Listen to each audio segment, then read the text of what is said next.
Hey everyone, it's Michael, GoosebumpsFan. I hope you're doing well today. Yeah, I decided today I was going to do a Goosebumps HorrorLand cover ranking. Yes, just on the covers. It has nothing to do with the content of the actual books, even though I'll probably comment on that here or there.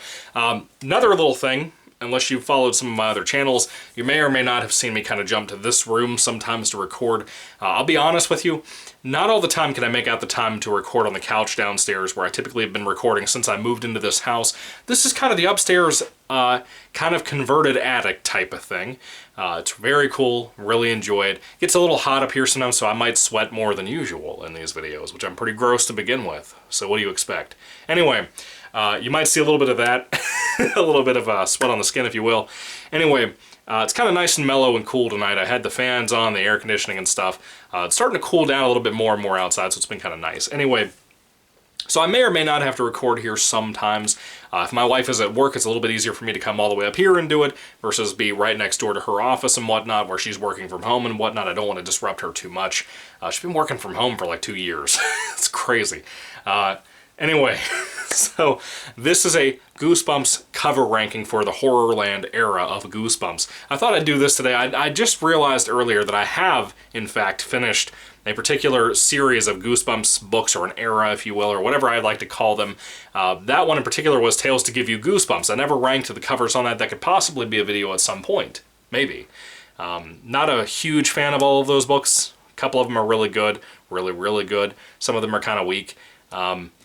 But those covers are great on pretty much every single one of those books. I'd like to rank those at some point too. And as I go through the different series, like Most Wanted and Classic Series and Series 2000, all these things, the TV books, both versions, all these things, I would like to do the cover rankings as well, because it's kind of like with right now, everybody saw the new film Halloween Kills. Everybody's ranking not only the films themselves, but also the characteristics of Michael Myers, the different performances of him, different lead girls in those movies, different masks, all that kind of stuff. And, I don't know, I guess this is my approach to that, but with Goosebumps. Anyway, so let's do the list here. Got some cool things listed out here. Of course, there's 20 of these books, and they're all, as far as I know, all of the covers are done by Brandon Dorman. I may or may not get one wrong. There might be one like the Survival Guide that may or may not be done by Brandon Dorman. They're kind of, hold on, I got something in my eye. Sorry. They may or may not be the same exact artist for everyone. I'm pretty sure Brandon Dorman did all of them. It seems like with Goosebumps in general, with Scholastic and Parachute Press and all those folks, it seems like they hire one artist for everything, whether it be Tim Jacobus or whoever for the TV books or whatever they're doing. It seems like that's typically how it goes. Anyway, let's start off this 20-book list of the worst cover leading up to the very best. At the very bottom of the bottom of just the HorrorLand books, I would say that number 20... It's kind of gut-wrenching because this is one of my favorite villains and one of the most weak books within the HorrorLand era of Goosebumps that came out in like 2008 or whatever it was. At book number 20 of the worst of the entire list, it's probably book number 5, Dr. Maniac versus Robbie Schwartz. Look at this cover, man. Look at how garbage this cover is. It feels like there was no effort put in this at all. It was a rush job. Dr. Maniac, this kind of set the standard for what he looks like when you see the second book of this Dr. Maniac type of thing. That would be, of course, Dr. Maniac Will See You Now, which is in the Most Wanted series. I love the character of Dr. Maniac, but this is just awful. It's just, you barely see the computer and keyboard. Do you know how long I went looking at this cover before I read this book that I realized that Dr. Maniac was coming out of the computer? Which ties into the story. But can you imagine what Jacobus would have done with this? And this is something I'm going to carry on a lot. I want to make the record straight for how I feel about this. Brandon Dorman, I think, is very much brought into a situation in the world where everybody's offended of everything. Jacobus could not put out the book covers that he used to put out nowadays. He survived in the 90s, he could not do it now. In my personal opinion. Yeah, they're re-releasing some of the stuff in these Goosebumps 10s, but how often do you even see those in Barnes & Noble or Books A Million or whatever? Not very often. The older fans know those and love them and respect them. I don't think many of the young fans even know about those covers unless they've been exposed to Goosebumps by their parents or grandparents or uncles or aunts or anything more in depth. I don't think they usually know about those old classic covers. They're used to seeing the cartoonish nature of something like this, or even the Slappy World book covers, which I think look way better than these covers, almost always. This is a really bad cover. For a decent book, it's okay. It's about a middle-of-the-road type of book for me. It wasn't great. It had more of a comedic style, but it was okay. I didn't hate the book at all. I'm one of the only people who seem to think this is okay. but the cover itself is horrible. When I look at books like this, I know Brandon Dorman has talent. Have you seen the Haunted Mask 2 the re-release? Have you seen that cover that he did for that? The guy has talent. But when you see things like the original Haunted Mask and how they held him back and told him like, hey, don't just have a kid with the mask pulling over their head, in that case it would be Carly Beth, but don't do that. We want you to have like a kid over in the darkness and you can only see the mask a little bit with the shades of black or whatever it is, and some other kids. It's kind of like the Season of the Witch, Halloween 3 cover type thing. You see how much they restrain him constantly, and by the time Slappy World came out, it was too late. A lot of people lost faith in the covers, I think, which is sad, because I think the diehard fans like myself, and pretty much you guys probably watching the channel, you've probably seen how good Dorman can be. Look at the Ghost of Slappy cover. He's come a long way with the style that he's chosen for these and that the company has chosen. Brandon Dorman is just an employee, so I don't blame Brandon for anything that looks bland like this cover here. This cover sucks. Just plain and simple. The color in general sucks on it. It's just a mess. It looks pale. I don't know if it's just my copy or what, but I don't think really sharp coloring would help this either, because there's so many whites and grays and yellows, and it's just not good. I'm sorry. It's just a bad cover, plain and simple. Anyway, moving along to book number 19. This one, I like the color scheme for it. It's just not a very great cover in general. Not very memorable at all. Kind of sucks. Book number 19 on my list will be book number 11, Escape from Horrorland. Again, a decent book. Solid book. It's a kind of a standpoint, a real standalone standpoint within the Horrorland series, because all these books pretty much tied together, the little segments at the end of each 100-page story. They had like 30 or 40 pages tying all of these books together in order for the first arc, which is like the first 12 or 13 books or whatever it is. And you get a cover like this. What? Escape from Horrorland, and this is the cover we get for that. What was Scholastic thinking? Again, I feel like this is a thing, this is not Brandon Dorman, not his problem. This is a Scholastic issue.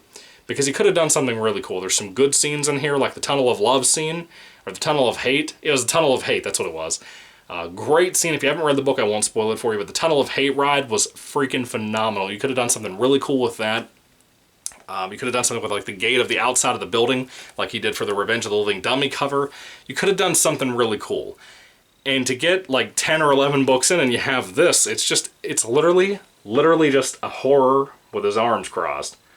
That's it. I don't know if that's supposed to be Byron or somebody else. I don't really care. It's a terrible cover. It really sucks. That's a big old letdown.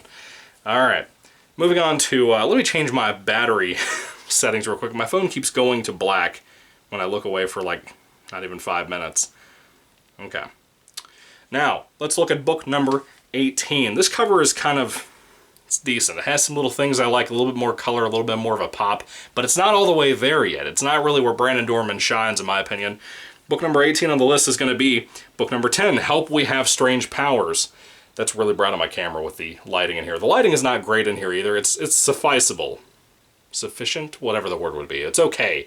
But this cover here is not a great cover. Madame Doom is described as basically a ventriloquist dummy type of thing. If you've read the survival guide itself that I just recently reviewed today, she's described as being kind of a, almost like a ventriloquist wooden dummy type of thing inside of this closed off, you know, whatever you want to call these things, fortune teller boxes, whatever you want to call them. And this just looks like a cackling woman. I kind of see a line on one side of her mouth. I don't know if that's, you know, her being a dummy or whatever, but again, I have these testaments in my head of what Jacobus could have done with this. And it would have looked amazing. It would have looked amazing with the picture in my head. I think it would have looked amazing if you had seen that cover instead. Just imagine what it could have been. It could have been like a broken down looking Madame Doom scary dummy thing. Maybe her posture is a little bit leaned over, like as if she should be looking down, but actually her eyes are looking up at you, and there's some cobwebs over here in her neck, or maybe behind the ear or in the hair or something. And she's kind of over in a dark corner by herself, you know. Clearly abandoned, you know. Maybe one of her hands, instead of just, because the hands are supposed to be like kind of on the table and they kind of slide around and stuff, maybe instead of having one hand on the table in placement where it should be, maybe one's a little bit closer, like almost like it's begging you to come near or something. I don't know. Something cool like that. Imagine what he could have had with this. It's such a freaking shame. I love Madame Doom as a villain. She's one of my favorite out of the Horrorland era of Goosebumps. I think she was spawned out of the Horrorland era of Goosebumps. I'm pretty confident. But still, Imagine the cover you could have had compared to this crap. This is a terrible, lame cover. It has, again, a little bit more color, which is nice. The lightning bolts are a little odd. I guess it's supposed to be the kids getting their powers in the book. But what in the world? So, moving on to book number 17 on my ranking list. This is book number 6, Who's Your Mummy? Yes, that is, ladies and gentlemen, a very lanky mummy committing ding-dong ditch. That's what the cover was. I don't even remember if this scene's in the book. I don't think it was. It's just even more stupid. But yes, you have a dummy, or a mummy, excuse me, committing ding-dong ditch. The mummy looks cool. The mummy actually, in my opinion, looks cool. I like the skinniness to him. Some of the mummy, excuse me, covers are kind of more of a lanky type of mummy. I like mummy books. Not all the Goosebumps mummy books, but I like mummy books in general, things about mummies. And this is kind of a disappointment. A lot of people I've heard, like Spongy and a couple other guys in the community too that make videos, have made comments that, for example, the original Mummy book, I forgot what it's called, Curse of the Mummy, I think is what it was, one of the earliest Goosebumps books to ever be released, which I like that book. It's not great, but I like it. I remember a lot of people saying the cover of the original release of the book from Tim Jacobus art looks like he's taking a driver's license photo. And they're not wrong, but it still looks better than this. This is just not even close to what you'd want from a scary book. If you're a kid and you saw this cover, this wouldn't look scary to you. They should have let Dorman go all out because he can pull it off. He's got talent. He has talent. Stop restraining people like that. Anyway, if the HorrorLand books ever get releases or re-releases as a total series or anything like that, please, for the love of God, either let Jacobus come back or let Dorman do what he wanted to do. This is stupid. This is a big part of why a lot of people like myself that are the older fans are not big fans of the HorrorLand era. It's not only the problems with the tie-in stuff, it's not just problems with a lot of things here and there that we have nitpicks over. It's not a problem with filler and kind of bland, not as good stories. It's not a problem with the Arc 1, Arc 2 issue, even though it's kind of there sometimes depending on who you're talking to. It's not just that stuff. It's things like the covers. The covers don't give you a lot of courage to go into these books and be excited about them because they don't present the story in a very exciting way. There are covers from the classic series for books that suck, that the covers look amazing. The Barking Ghost being one of the best examples of that. That book is freaking such a mess. Such a mess. But the cover's excellent. With the red-eyed dog and the snarling, the drooling, the fog or whatever it was around him. It looks amazing. The color scheme with the red just looks excellent, dude. And then you see the kind of stuff that came out with the HorrorLand books. For example, I'll show you the one I'm about to show you right now. For this type of book, book number 16 on my list, this is book number 14, Little Shop of Hamsters. Look at this cover. Alright, you see how playful and cute this is? Do you remember Monster Blood 2's cover, which this is trying to relatively mimic in some way? The story itself kind of is, but still. You see this cover. I'm going to tell you straight up, this book is decent. I really like this book. It's not a bad book at all. Pretty decent. It's one of those books like The Ghost Dog Howls. You'll see that cover here soon if you haven't seen it before, for whatever reason.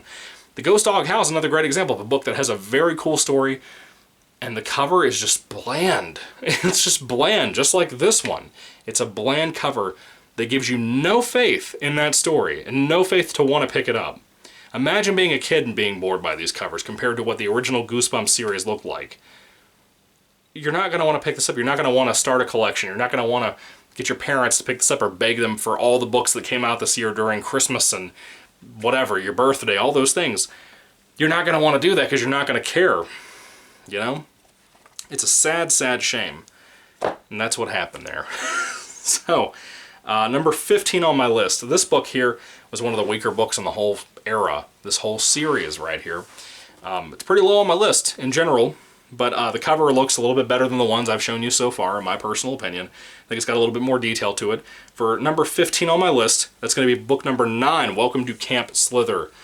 It's basically just a campground for a camp story that has to do with snakes. And that's all it needed.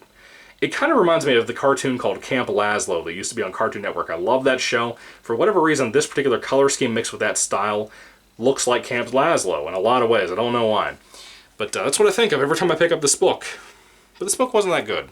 But the cover just... it's okay. Again, cover that I had no faith in. Could have been a really great cover for a really bland book. Didn't happen. Should have had a Barking Ghost situation. You didn't have that. Anyway, moving along to the next one. This one actually might surprise some of you. In my personal opinion, this is one of the best. I won't tell you where it is on my ranking because I just did my ranking video of all the HorrorLand series, and today, like earlier today, I don't want to spoil for what part of my list this book is in. This is one of my favorites, one of my absolute favorites from this series, this era of Goosebumps writing from Stein himself. This is a great book. I love it to death so much. But my number 14 on my list is going to be book number 2, Creep from the Deep. This cover's terrible. If you knew how good this book is, and by the way, if you don't know, this is Deep Trouble 3. Remember Deep Trouble 1 with the scary hammerhead shark surrounding a kid? Remember the scary cover of Deep Trouble 2 with the terrifying looking fish with like the red eyes, I think is what it was? And then you get this. Now mind you, with the title alone, you don't think it's going to be a Deep Trouble book until you read the back of the book or you read the book itself. It's the second book in the whole era right now that we're talking about. You have a slappy book and then you go to this. And this cover gives you no faith whatsoever. When I picked this up, the only reason I picked this up when I did was not because I knew it was a Billy Deep and Sheena Deep story. It was because, this is because it was book number 2 in that series.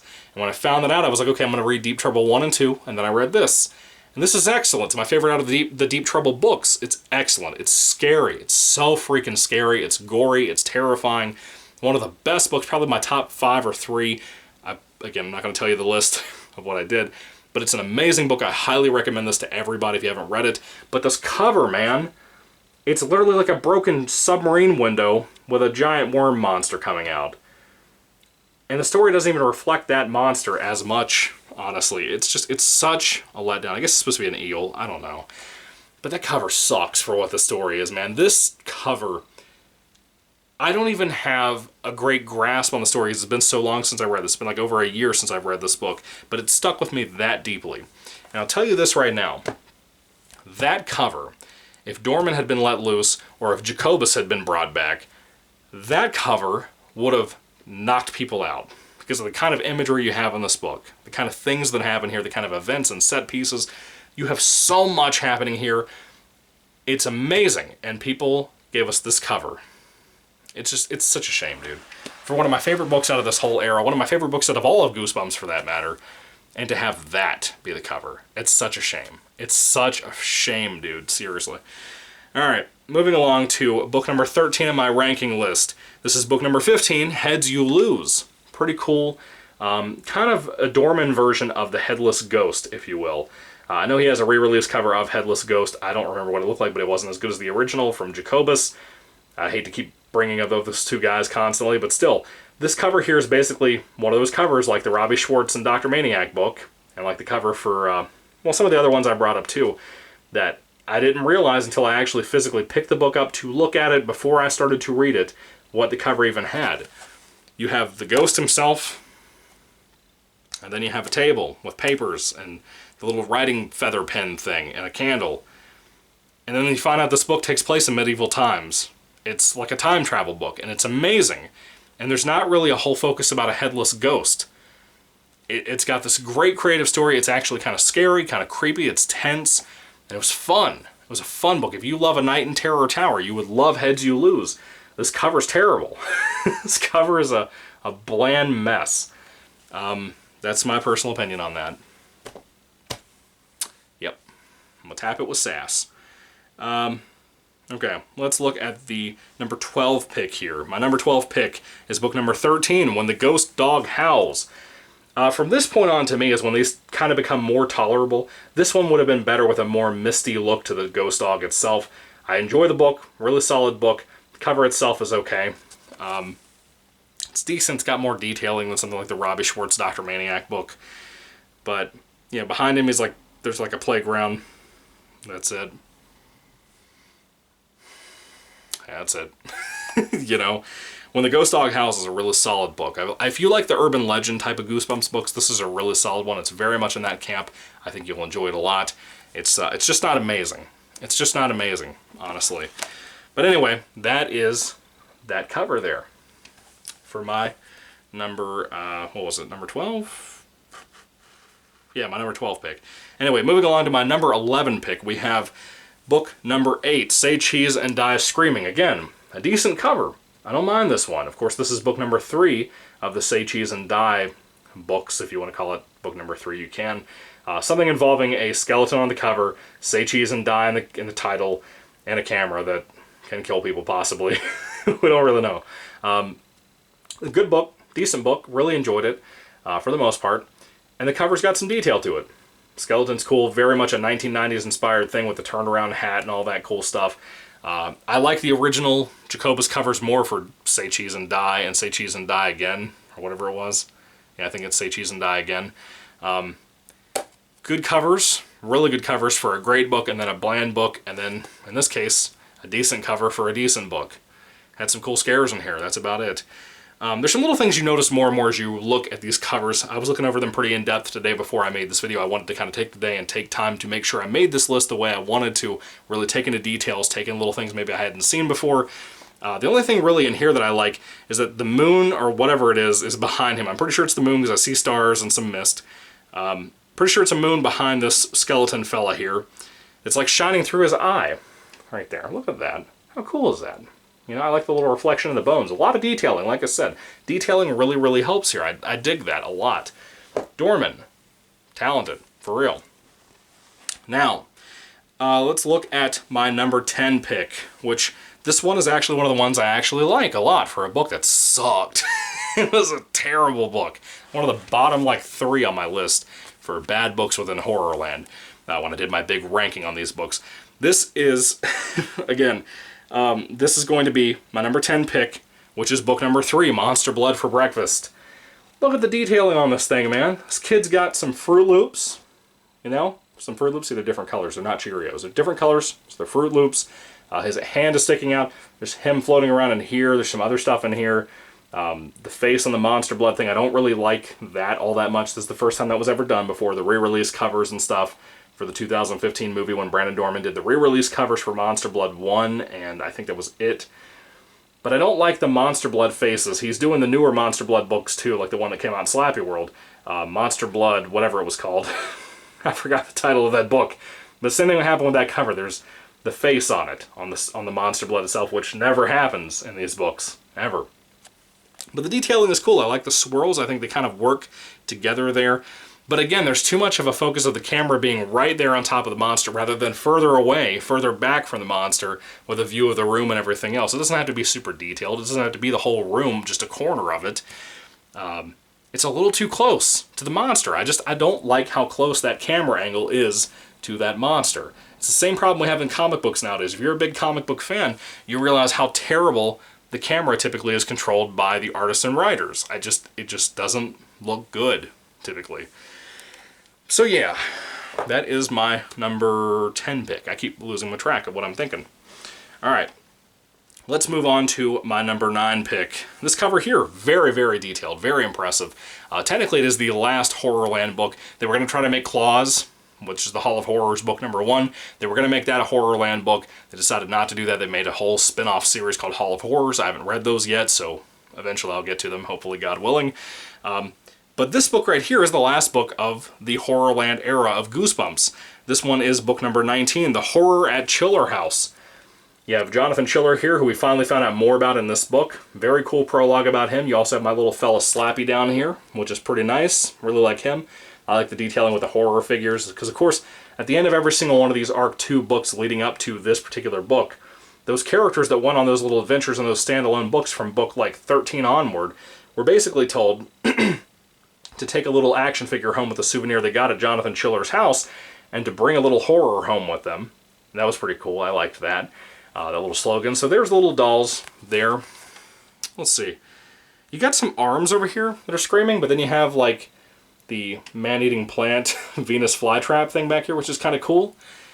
What else we got in here? I see some cans. There's like a tentacle thing back here grabbing somebody's leg. I don't know if you can see that pretty well. Pretty cool cover. I got a lot of detail on it. I'm really digging that. Not an amazing cover like Panic Park or like Wizard of Ooze or anything like that, but it's a pretty solidly detailed cover to be the last one of that era of Goosebumps. I like it. It's a decent one. Now, moving along to my number 8 pick. This is book number 7, My Friends Call Me Monster. This was a wild, weird book. And when you see that cover, you probably don't think much of it. I was one of those types, too, that when I first read this book, I saw that cover, I thought, you know what, this cover's really not all that great. There's not really much going on here. Even the color of the monster itself contradicts what's in the actual book from what I remember. But I will say this, for the kind of kookiness that we had in this book, and the kind of cover that we have here, for whatever reason, this is very rare that this happens. I know this book is, or this video is about me talking about the covers and ranking those. I will say after reading the book, I appreciate the cover more. Again, the camera's further away, it's not right up on top of something. You can see the background of the room and whatnot. There's not a whole lot in that room that we're seeing the picture of, but I will say this, I do like this picture more than a lot of the other pictures, like the Monster Blood for Breakfast picture, because it gave you some room to breathe. Now there are some things that Jacobus would have gotten right, like the color of the monster. Pretty sure it's supposed to be green in the book and not red. But the silliness of that book, of this book right here, and the cover itself just fit each other. I don't know what it is, it just really fits together, and I like it. It's a solid cover for me. It reminds me very much of like a Gremlins type of thing, and I like it. It works, in my opinion. Again, not all Jacobus book covers were home runs, but most of them, I would say about 95% of them were fantastic. You might have a bad one here or there, like The Curse of the Mummy I talked about, or even, what is the other one? The second Mummy book that was released in the old classic series, whatever that one was with just the sarcophagus or whatever it was, that one wasn't that great either in my opinion. It's just kind of very bland. Vampire Breath had a rough looking cover from what I remember of it. But My Friends Call Me Monster, I really like this cover. It's a decent one. It's very basic. That's the biggest thing. I think a lot of people don't like the basic covers. I like that one. It's more simplistic. It has kind of a playfulness to it, I guess. Maybe I'm overanalyzing, but still. Alright, let's move on to book number 7 on my ranking, which is going to be, it doesn't have a number on this one, because it is a survival guide. It's called Goosebumps HorrorLand, Welcome to Horrorland, a survival guide. Stein, to my knowledge, did not write this at all. There's none of his name is on this anywhere, but I do love this cover. You got the horror right here, and you got Slappy himself on a little ride in Horrorland, the amusement park, and they're going up. She's got her arms up and everything. It's not the most amazing cover. It's not something Jacobus probably would have done either. But it's a cool cover. I like it. It's cute. It's fun. For what this book is, it's a book filled with puns and jokes and little commonalities amongst horror fans and, you know, fans of Universal monsters and stuff like that. If you love those kinds of things, you will love this book, because it's basically just an instruction manual. Not even an instruction manual, just a manual like a guide, like, hey, if you go to this part of the park, you'll get to do these things here. You'll have these rides, these kinds of food, that kind of thing. Look out for these super important villains, aka SIVs or whatever it is. Or very important villain. It's called a VIV, V-I-V. A lot of cool things like that. I really dig it. This book is fantastic. This cover fits so well for this book. There's not a whole lot of Slappy in here. He is brought up sometimes, in case you're wondering that. The horror itself, it's Horrorland. What do you expect? Yes, there's horrors on here. But this cover really fits for what this book is like. Very much like My Friends Call Me Monsters cover fits so well for that book. And in hindsight, I appreciate it more. More so than most people probably would looking at it. I think My Friends Call Me Monster and that survival guide cover would have been dropped a lot lower in most people's reviews of the covers if they had not read the books yet. And for some reason, my brain, just my nostalgic, interested fanboy brain, I kind of correlate the two together. I have to when I think about it mentally. Anyway, moving along to my number 6 pick here. This is Special Edition, the only Special Edition Horrorland book, which means it's pretty much a longer book. This is book number 16, Weirdo Halloween. Look at the coloring on this thing, man. Just tell me it doesn't just pop to you. Between the green banners on the top, the pieces of candy have so much detailing to them. I love that about it. And then you have that thing, which he looks cool. And I explained this in my ranking of these books themselves. I'll be honest with you, I hate this book. I physically hate Weirdo Halloween. I think it's awful. I think it's just gross for grossness' sake. It's not a fun gross, it's just gross. Imagine the Garbage Pail Kids movie. That's what this is of the Goosebumps franchise. It's awful. And this little guy here, Bim, I think is his name? Can't stand him. Can't stand him. Love the cover. Love the cover. It's very cute, very fun, so colorful, like I said, for a Halloween book. When I used to get ready to start reading the Halloween books, I had this aside back in the day, those years ago when I did that video, and I would think all the time about how beautiful this cover looks, and I bet how much people recommended this book to me that it would be a really good book. and I can't stand this book. I physically hate this book. But that cover, it makes up for a lot. And in this case, Brandon Dorman's shoulders must hurt from carrying this book, because that cover saves a lot of the stuff that this book does not. This may very well be, in my opinion, one of the worst Stein books ever written. It's going to be one, whenever I get, God willing, whenever I get my review out there, or my video out there one day, of the big old ranking of every single Goosebumps book released up to that point, I will tell you this. I will tell you this. That book will be very, very low on that count, because it's terrible. I even thought about rereading it before I did my review ranking video thing, just to see what I thought about it. I just can't bring myself to it. I have such a hatred for that book. But that cover is beautiful, and I will stand by that until the day I die. It's very noble of me, isn't it, to stand by a children's cover of a book. Thank you. Thank you. Anyway, moving along to book number 5 on my ranking. That's going to be book number 4, The Scream of the Haunted Mask. I'm not the biggest fan of this book. I'm a huge Haunted Mask guy. This, to me, is the weakest of all the sequels and the whole series in general. Not just of HorrorLand, but of the Haunted Masks books itself, of themselves, whatever. This cover here is just the Haunted Mask sitting in probably Jonathan Chiller's store, or a souvenir mask shop or whatever. And it looks great. It genuinely looks great. Now, if you've read the book, I will tell you this. If you've read this book, and you got through the first 100 pages, which are typically a standalone story, this book takes place about Sabrina and Carly Beth working in kind of a honey daycare type of thing, taking care of kids. So, at the end of the book, you have 40 pages that tie into the rest of this Arc 1 series storyline thing that I hate. And that reveal there, at the end of this book, was fantastic. That was one of the very few segments of the HorrorLand tie-in stuff that I really dug. It's probably my favorite, actually. And I will say this, that cover is beautiful. I like the cover, I like the colors. It's not as good as the Weirdo Halloween colors and how much they pop, but if I had seen this book when I was a kid, I would have fell in love with it because of how beautiful the cover is, the idea of a mask shop, because I love Haunted Mask 1 and 2. I had never read 2 when I was a kid. I'd only read 1 as far as I remember at one point, I think, maybe. But this cover is just wonderful. I just love it. It feels like when you were a kid, or even now as an adult, when I watch like Hallmark Christmas movies with my wife, and people walk up to a Christmas toy store, and they have like the little toy train going around a little village, and you have some toys and nutcrackers and all that other crap. When I see something like that, there's something deep down inside my cold, black, dead heart that makes me happy. It makes me smile, it makes me feel like a kid again. There's something about this cover that just resounds with me. I don't know what it is. I don't know if you guys feel the same way. Maybe I'm just talking some hippie garbage, but to me, it sticks with me. I really dig it. Really, really dig that cover there. Moving along to book number 4 in my ranking. I'm very surprised that I ranked this one as low as I did. For the longest time, this is my favorite before I really started paying attention to the details and whatnot. And it's a really solid book. It's the first book of the series, as a matter of fact. And I just think it's a really, really, really great cover, in my opinion. From this point on, I consider these covers great. Just ones that appeal to me so much. I love them. Anyway, this book, for my spot of number 4 on the list, is going to be Revenge of the Living Dummy, which is the first book of HorrorLand.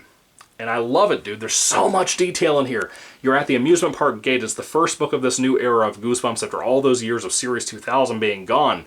Then you have this gate here at the beginning of the amusement park itself. And you have cool things like this little mummy back here. Looks like he's howling like a ghost, you know? Then you have things like over here. Of course, you have Slappy in the cover too, but you have like the haunted houses and stuff in the background. What else do you have in this cover? There's like a little one-eyed ogre guy from like The Lord of the Rings. Wrong guy in the wrong movie. You have Madame Doom over here, looking really scary. Again, that's kind of what I think when I think of the Tim Jacobus idea for this. There's so many cool details on this cover. The Ferris wheel's back here. I don't know, which side? This side over here. You have the Ferris wheel back here. You have a ride tracks over here with a flag on top of it. Look at the detailing of this. Look at the misting in the clouds and whatnot. Tell me this is not a great cover, man. It's so good. Imagine what Jacobus would have done with this. But Dorman did it first, and it looks really good. It looks really, really good.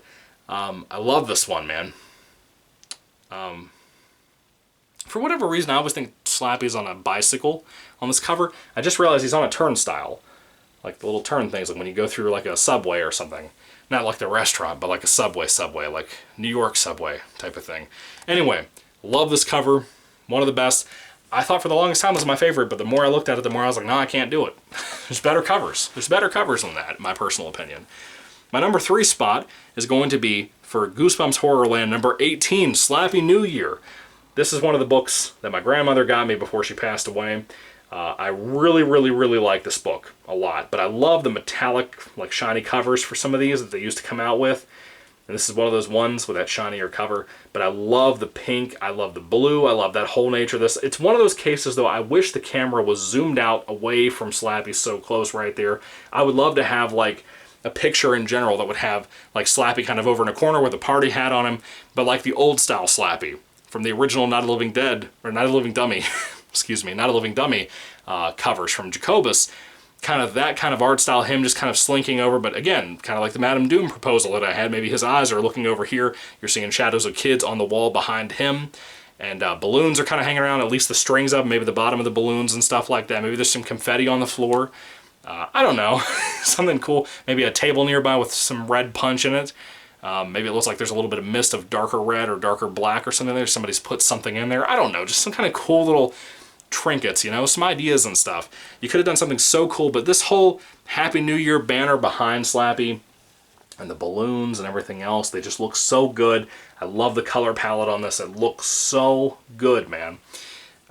Great cover. I remember the first time I saw this when my grandmother found these before she passed away. Like I said, she gave these to me. And seeing those covers, especially this one in particular, there was this and there was Revenge of the Living Dummy. Seeing this cover and seeing how shiny and beautiful it was and the color scheme and all that, it just felt like Goosebumps. It's not scary like old Goosebumps covers are, but it felt like a very special book. You know, that's what a good cover should be. It should make you want to pick up a book. It should make you want to pick up that book and read it immediately, which is what I eventually did when I had my back injury. I started reading Goosebumps again, and I picked up books like this and read them because they look beautiful. So anyway, spot number 3 goes to Slappy New Year. Slot number 2 on my list. This was a hard decision, dude. Number 1 and number 2 are kind of tied up for me as my favorite covers. I finally settled on them just because of a couple of small nitpicks with this particular cover, but I will say this one always made it as my absolute favorite across the board, no hands down, no questions asked, nothing like that. It was close, but I decided with number 2 being book number 12, The Streets of Panic Park. Now to you, with my camera and my lighting and all that, it might look like a lot of orange gibberish. And that from what I'm kind of seeing around the camera over here, even though you can't see me, I'm kind of seeing around the camera a little bit. And I'll tell you this, I think that the cover doesn't look as good on camera to you guys, on this camera here, compared to what you would see in real life with a copy of this. In my personal opinion, it doesn't. You have so many things here, like for example, Slappy is on a Ferris, or not a Ferris wheel, on a merry-go-round. He's on a horse that has flaming hair for a mane, or whatever that's called. It's just beautiful. It does have the whole camera problem. Slappy is not right up on the camera, but there's like a horse right here in your face. Can you tell? Right there. Like screaming at you. And then he's laughing and cackling. You can literally hear it when you see his evil mug on that picture. Then you have that horse right there that's probably wailing and whatnot. In your thoughts, that's really all the detailing you have on this, but it's a beautiful cover. I love the idea. It just didn't make any sense the first time I went to pick up this book. I was like, that's the weirdest looking cover I've ever seen in my life for a Goosebumps book. And when you read the book, again, it's one of those covers that kind of enhances the cover even more. When you've read this book and seen how high the stakes are, how dangerous this game is that these kids are dealing with inside of Horrorland itself as the amusement park. It's wild, it's fun, it's crazy, it's scary, it's tense. It has so much going for it, dude. So much going for it in this book. And it just really hits home. But my small nitpicks outweighed how great it is in my personal opinion. I love this book. It's one of my top, like 3 or 5 books up there. It's so great. So great. But the cover just doesn't hit the mark for me. Now, spot number 1. You probably already know what it is. That would be book number 17, The Wizard of Ooze. Yes, a Wizard of Oz pun. The Wizard of Ooze looks amazing. He looks like Venom, and he kind of looks like Ivan Ooze from Power Rangers. He looks like so many things. He looks so cool, and he looks scary and monstrous, and when you read the book, he kind of looks like that. He looks like a sludge monster, but he doesn't have a cane and all that from what I remember. But this detailing on this creature, dude, he's supposed to be like an anti-hero, and tell me this doesn't look like a Venom type of anti-hero monster from a comic book. This is a comic book focused Goosebumps book. It has so much of a focus on comics in general. R.L. Stine has a lot of love for comics in general, too. He's written some comics, as a matter of fact. And this cover just has such a love for anti-hero comic book stuff. It just... There's something about that cover, man. It's one of those things. I have mentioned this before, not frequently, but I've mentioned this before. Where I collected these Goosebumps books, a lot of that was a weird jealousy in my head of how I will never be able to physically be able to maintain in my house, with all my movies and my books and everything else, I will never be able to maintain a comic book collection. Because I love comics, I love Batman, I love some Spider-Man, older stuff, not so much the newer stuff, it sucks. I love Venom, I love Carnage, I love all kinds of things. Batman Beyond, as bad as the comics typically are, I still love to collect them when I can, or when they are available, or when they're decent. Big fan of a lot of comic book stuff. The What If eras, I like those collections and paperbacks and TB, what are they called? Trade paperbacks, like TDP, whatever it is. Anyway, I really love comic books. Goosebumps have numbers, and they have great covers on them. It's almost like my version of collecting comic books. I usually read my comics digitally. I have a few that I've had collected up, you know, physical books that I love, like the Scott Snyder Batman stuff. Love it. Not all of it, but a lot of it. And I would never get rid of it. Probably would never, ever get rid of that. The Wizard of Ooze cover reminds me of a comic book cover. Tell me you couldn't possibly look at this and see this with, like, Marvel #1 written beside it. And, like, the ooze and big cover letters and stuff with drippingness falling off of them. I don't know. Imagine telling me you couldn't find a comic book that would look like that. For a comic book lover like myself, how do you not love this cover? Goosebumps Completionist. If he ever does a video on the covers for HorrorLand, I could not see him saying this is not one of his top 3. It's just the detailing and how monstrous this guy looks with his teeth and everything, the red eyes. I love it, dude. He's so wild looking. Now, if Dorman pulled this off as great as he did, if Dorman did what he did here, can you imagine? I know I've said this a lot throughout this video. It's a long video, but I said this a lot. Can you imagine what Jacobus could have done with this? Dorman knocked it out of the park. This is one of his best covers ever. Ever, ever, ever. Can you imagine what Jacobus could have done with this? It hits you and it sinks in so deep when you think about all the what-ifs when it comes to the covers in general. This is a great example of one of Dorman's absolute best pieces of art that he's ever put out for one of the covers for these series, and I will stand by that as long as I live. Dorman is not the problem. Scholastic is. Scholastic's been the problem for a long time. You see how they basically hoard out Goosebumps to IDW now. And you see what they've done with it. Dear God. So, you know, it's a sad, sad situation. But even so, I conclude my ranking of the covers for HorrorLand. I want to thank you guys for being around here. Dear God, if 20 books took me this long of a video, imagine what it comes to when it's the classic series, or when it comes to Series 2000, or any book series that has the kind of numbers that the original 62 have. God, it's going to take me forever. I'm going to have to talk a lot less. But this was fun. I love making videos with you guys. You guys have been so patient with me this year over how I've been so slammed at work, so tired, so busy, exhausted. I want to thank you again for that. You guys have been so good to me. I just want to put out content for you. The longer videos like this might not be something people are big fans of most of the time, because I do ramble a lot. Give me that. But I do think that people enjoy these. And it's a content thing. It's something fun to put out there. I think you guys have fun a lot of the time. I hope. I hope. But even so, what are your thoughts? What are your rankings and all those things? Either make reply videos or make comments in the comment section listing what your favorite covers are from the worst to the best. I would love to hear all that, guys. I love talking to you guys in the comment section when I have the time to do that. I try to respond to everybody. If I miss on old videos, it's usually because it's an old video nobody cares about. If it's, you know, positive or negative, I like to respond. Just because I care about you guys. I think you're cool. You're fun to talk to. I enjoy spending time with you guys in my videos and talking with you offline or off camera, whatever. Just thank you for being here. Thank you for spending time with me. Thank you for listening to my thoughts and opinions on these covers alone. A lot of people don't care what your opinion on art is, but it's fun. Again, the Halloween movie series Michael Myers mask comparison. Who cares? Who cares? I'm a big Halloween fan, but who cares? Some look terrible, like Halloween 5. Some look really, really terrible, like the H2O and Resurrection masks, as much as I enjoy both of those flicks. Yes, I like Resurrection. We'll get there one day. But the masks aren't why I'm watching that movie. You know, they affect my enjoyment of the movie in some way, but it's just a video topic, you know? So anyway, I hope you enjoyed the video. Hope you had a good time. Hopefully I can do this another time some point for some other Goosebumps series out there.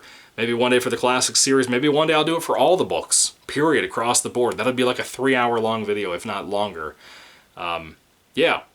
So what are your thoughts, guys? Put them down below. I'd love to hear what you have to say about these books, this era of Goosebumps of the HorrorLand series. Let me know down in the comment section below. Did you like these books? Did you like these covers? Do you like these cover book comparison, whatever ideas for videos? What do you think about all that? Put your thoughts and comments down below. What do you think is the problem, Dorman or Scholastic? Do you like the Slap Your World covers that Dorman's been doing better? What do you think? I think he did the Most Wanted covers, now that I think about it. I think, right? I don't know.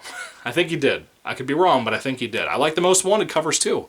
Anyway, Scholastic, leave Dorman alone. Let him do what he wants to do. He does great. He's an artistic, talented fellow. And a lot of the, I don't want to call it censorship, but a lot of the worry about scaring the kids thing is unwarranted and stupid. And a lot of these covers. The Dr. Maniac versus Robbie Schwartz cover is the most irritating thing I've ever seen in my life. Anyway, thank you guys for watching. My voice is so raspy I need to go get some water. Thank you for watching once again, out of the 50th time I've said that. God bless you guys. Happy Halloween. But let me know all your thoughts down in the comment section down below. Again, your rankings, your listings, all that stuff. Goodbye.